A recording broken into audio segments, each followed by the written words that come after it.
them anymore, do you? Um, okay, hello everybody. It's Stephen Englander again, and with today's show of Between These Spreadsheets, I've got a very special guest, Richard Smith. Richard deals in shoes and customer service, and he's got some great ideas of how society should go forward with the high street. So, Richard, thank you very much for joining me today. I'm glad to be here. Yeah. So, how's Doncaster? Doncaster's great. It's my town. It's where I live. It's where I work.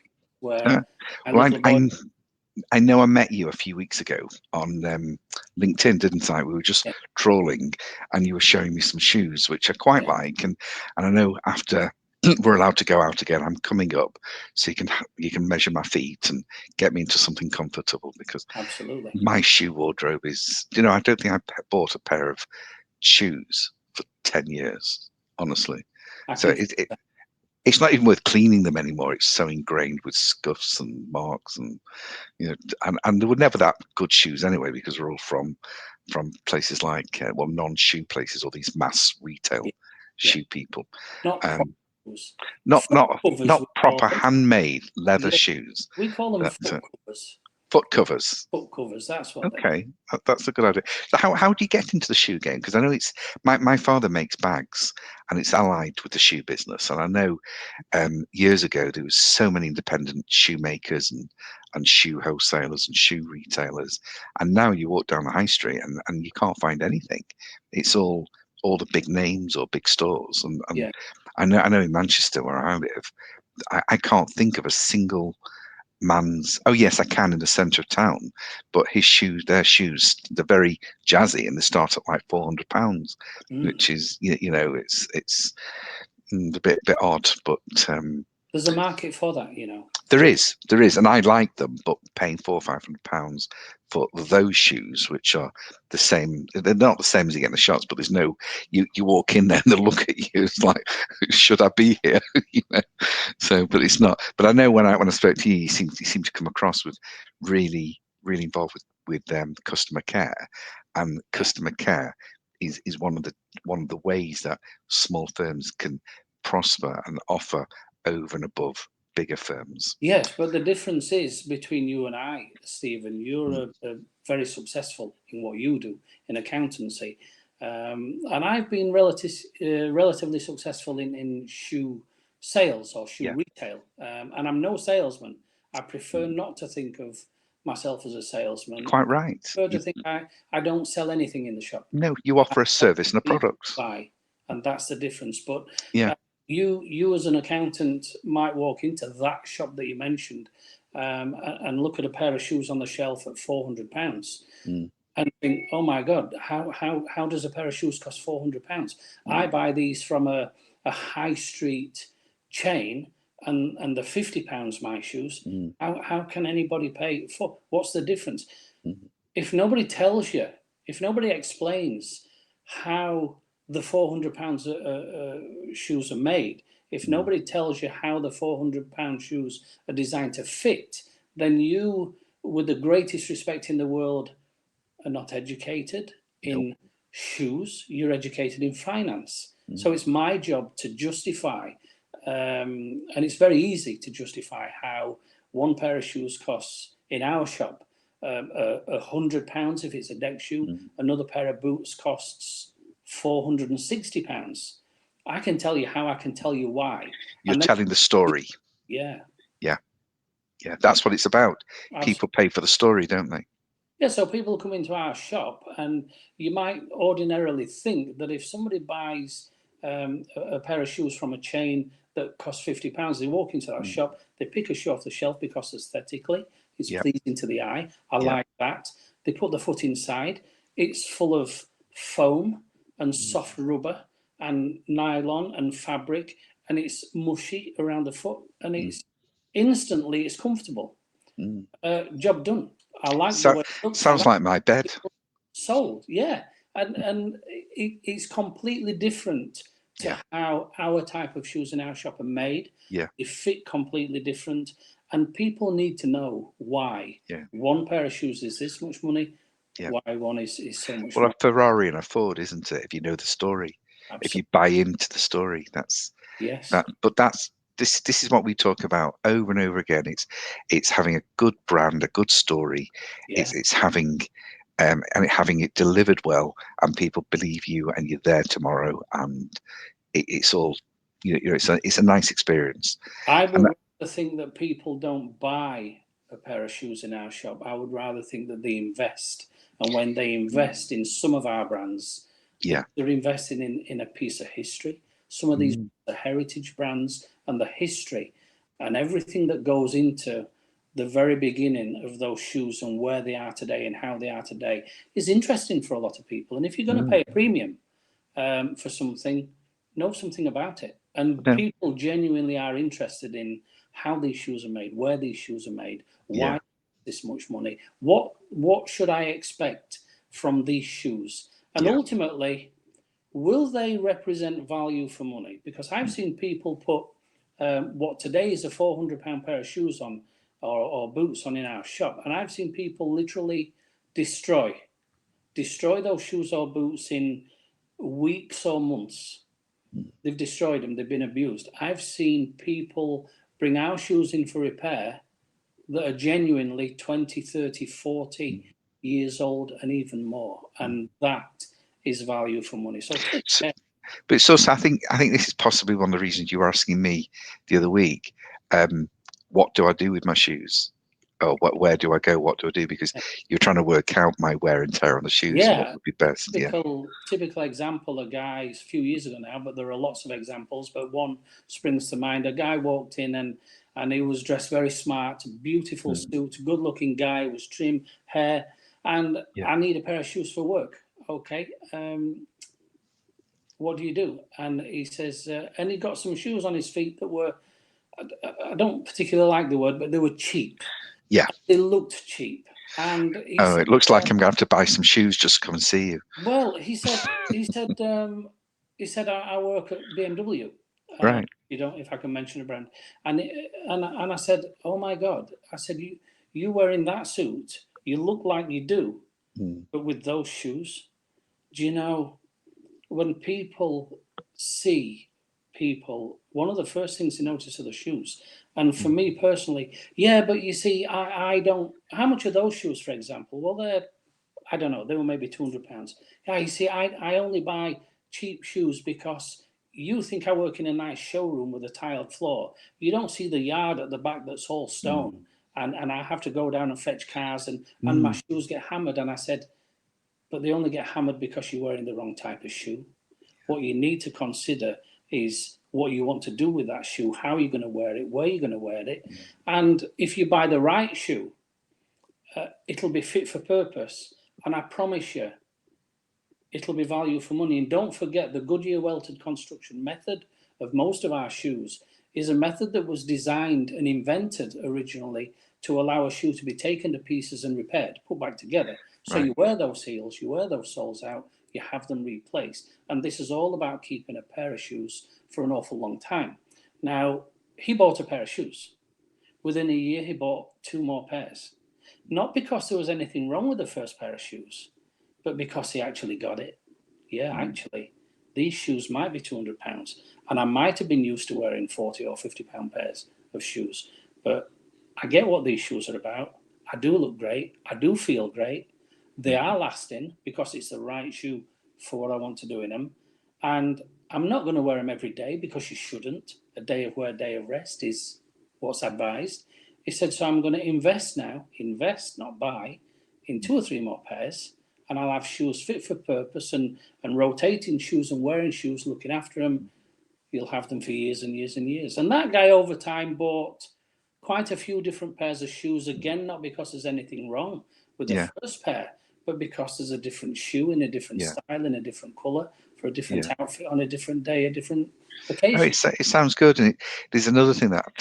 Oh, sorry, someone's calling me. There's another area where people, as they're getting older, like me, shoes actually hurt your back if they're not the right type. And you go for a little walk around the back and around the block, and your back's killing you at the end of it. I suppose you take that into account as well. It's all about the fit Yeah. and what that person Yeah. wants those shoes for. We have one particular shoe in the shop, and I'll not mention. Do we mention brands or? If you like. It's If you like. made by Barker, and the shoe is Right. called Sky, as in Isle of Skye, Skye, and it is one of the best fitting shoes in the shop for most people. And because of the way it's constructed, and this has got a double sole on it, and because of the way it's put together and constructed, and the last on which the shoes are made, the last, of course, dictates the size and the shape and the fit of every shoe. It fits incredibly well. People find it incredibly comfortable, or most people, and it's our single most popular shoe for regular, everyday wear for work. Yeah. And that's a shoe that I've sold for years, and people will keep them for years. So you can literally say that these shoes are made for walking, if that's what they want them to be. Yeah, the different types of sole, the Yeah. different construction, the different types of leather, whether a shoe's a plain style or whether it's a brogue style, Right. bearing on suitability. Well, if anybody wants to contact Richard direct, here's his email, and here's his website. Please do contact him. And if you feel a bit shy, then contact me. I'll introduce you. Absolutely. But I'm going up in a few weeks to have my first pair of homemade shoes, not homemade, made to measure, handmade shoes, and I will report back on it if Richard wants me to. Richard, before the show, we were talking, and you had some ideas about how the high street should be. So I know you've got a great customer service philosophy, and I know that you've been in retail a long time, and you're very specialised in what you know. And I'd be really interested to hear what you think about the high street and how we could rejuvenate it. The rejuvenation of the high street should, in theory, be easy, and I think the demise of the high street is largely down to the explosion of high street shopping. People are shopping conveniently. We don't buy lots of ingredients and make a curry sauce. We buy curry sauce in a jar and put something with. That's a convenient way. The convenient way to buy lots of different things these days are tapping away on a keyboard, or even worse still, taking your phone out of your pocket while you're at work, by the way, and being paid to do your job, and ordering something online. It gets delivered next day. My free time is my own. I can do what I want. How convenient is that? And people are enjoying that convenient lifestyle. So I think there's no reversing that, but I think we can slow it down. And I've had this idea for a few years now, and vented it to lots of different people, from business people, from customers to council leaders. And I think there should be the creation of a convenience tax. If you want the convenience of sitting at home, sitting at work, sitting anywhere, but the high street in a shop being served, then maybe you should pay a little bit more for that convenience. People blame rent and rates, high rent and rates, for the demise of the high street and shops going out of business. I believe that high rent and rates, if they are high, are a consequence of people shopping online. Less people in town spending money means lower revenue, fewer customers for the shops, means less money to be able to afford rent and rates. If you tax these people, and the government have started taxing people like Amazon to help revive the high street by 1%, tax Amazon 1%. A, they can afford to pay it. B, that doesn't change the customer's thinking at all. It's the customers that need to pay more or go to the high street. I personally, if I wanted the convenience of sitting here because I've got other things to do, or I just prefer not to go into town, then I would be prepared to pay a reasonable percentage more for having something delivered to me tomorrow. But if you tax online shopping, tax the consumers, the customers, I believe that'll drive a reasonable percentage. If it's a reasonable tax, a reasonably high tax, I believe that'll drive a good percentage of people back to the high street and help revive the high street. More customers, more revenue, no problem with rent and rates. The money raised, the taxes raised, could go to helping the high streets revive, cleaning them up. Yeah.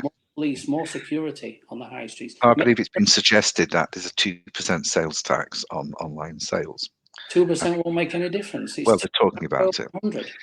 But I think it's certainly a solution, or it's not a going towards. But I think the problem with the high street is much more complicated, and I think we need to do a lot more different things. I mean, one, for instance, if a retail business provides a decent shopping experience, I think that would be enough. I think a lot of retailers and a lot of it's because rent and rates are so high, and there's less and less footfall. I think, but I think if you provide a good quality consumer service and you make people want to walk into your shop, I think that could be a step towards the right direction. I think certainly companies like Amazon are working offshore, and they are stealing sales with unfair advantages. I think that should definitely be looked at. Whether taxing it is the right way, I think all that will happen is it'll just add a premium to the price. I think I don't think it makes any difference. But we'll see. I mean, the government often try and control things back through tax initiatives, but they rarely work. No, I think it's got to be. I would be looking, if I was in retail again. I think some of the things you talked to me about, you know, I thought it was particularly nice. A personal invitation to come down. You're open anytime. You'll have the wine cooler open, a nice cup of coffee, a chat. And I think that we recognise what our customers actually want. If you want pilot high, sell it cheap. Because I used to have 7 shops, and it was all pilot high, sell it cheap. You know, I even sold shoes. You know, I bought a load of shoes in once from China for 50p each. You believe it? You know, but I do think customer services and boutique and specialisation is the way forward, because no matter how much we tax these guys, we just can't compete. Not on that level. But we do something different. More people are suggesting that the way forward, especially since the big chains are in trouble going, a lot of them, and going online. Some of them. People are talking about the way forward for the high street is boutique, smaller independence, and offering an experience, a better experience, a great shopping experience. I take pride to a degree, really, in that. They're exactly right in what they're saying, but at the showroom in Doncaster, that's all we've ever done. Yeah, and that's why you're still here. There was a wine cooler fully stocked. Yeah, and you're still here.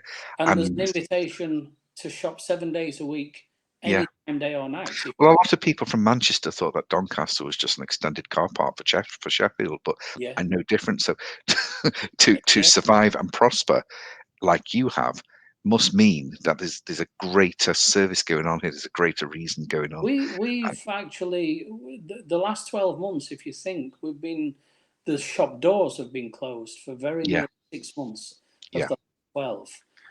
That's a hell of an impact. That's going to But if you consider that, and then consider that we as a business have actually generated in the past 12 months virtually the same revenue as we did the 12 months prior. And what do you put that down to?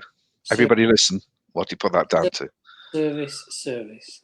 Every time. Going the extra mile. Going the extra mile.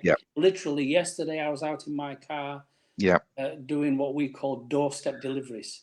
COVID safe. Either I pack them up and put them in a box and send them with DHL or another courier, or I deliver them myself. So is everybody listening? You listen to this guru. Listen to what he's saying. 50 miles. I'm in my car. If it's viable, of course, for a £25 pair of tassels, no, I can't, because it's not viable. But I did 140 mile yesterday. Yeah, the post must get through. Yeah, Chesterfield, Sheffield, Blythe. 3 or 4 around Doncaster, and that personal service. Wow. Yeah. People love it. People do love it. Richard, it's what I'm saying. It's what we're all saying. You're preaching for me. You'll have to come with me to see lots of people. And I see a lot of the clients I deal with are small businesses, and they survive on good customer service. You can't compete on price. You can't compete on variety, but you can be boutique. You can be good. You can put a good show and tell the story. But you know, one thing that I would never have imagined would be as difficult as it is.